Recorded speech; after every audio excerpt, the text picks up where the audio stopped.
Hello guys, tara tayo magluto ng sinaing na isdang Batangas. Yung the way na kung paano magluto ang mga Batanggenyo. Yan, naglagay lang ho ako ng tino yung kalamyas. Ang inay ho ang nagtuyo niya. Galing ho yan sa Pinas pa, dala-dala ko, pinabaon niya ho sa akin ng inay. At pagkatapos ho ay dinilagyan ko rin ho ng luya, ng bawang na may balat at saka ng sibuyas.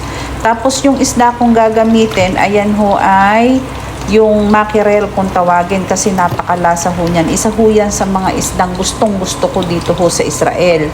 Yan, ang lalaki ho niyan. Ayan, ang sukat niya ni halos magdalawang dangkal ko yata ang isa. Tanyo, susukatin ka, oh. Malaki ho yan. Kaya ayan ni sulit na sulit ho ang pagluluto ko niya. Marami na ho ang makakatikim niyan. At nung magayat ko at malinisan ko, yan, pinatas ko lang yan sa kaldero. Tapos, inilagyan ko ng toyo. Ang toyo lang, ang purpose niyan is pampakulay laang. Tapos, nilagyan ko rin ng asin at saka ng paminta. Kung maaari, ang ilalagay nating paminta ay buo. Wala lang kasi akong buo, kaya durog na ang inilagay ko.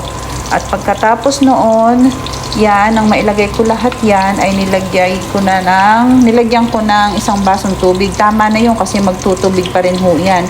Hindi ho maganda pag sobrang dami ng tubig. At tapos yan, isinalang ko lang sa apoy, sa napakalakas na apoy.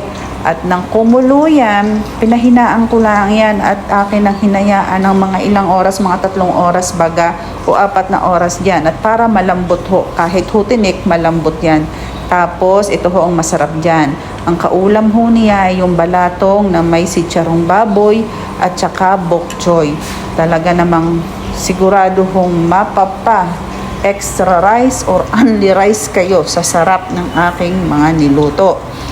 At saka po guys, kung hanggang ngayon nanonood kayo, please like, share, and follow, and comments na rin po sa aking video. Thank you and have a good day. God bless you all. Bye-bye.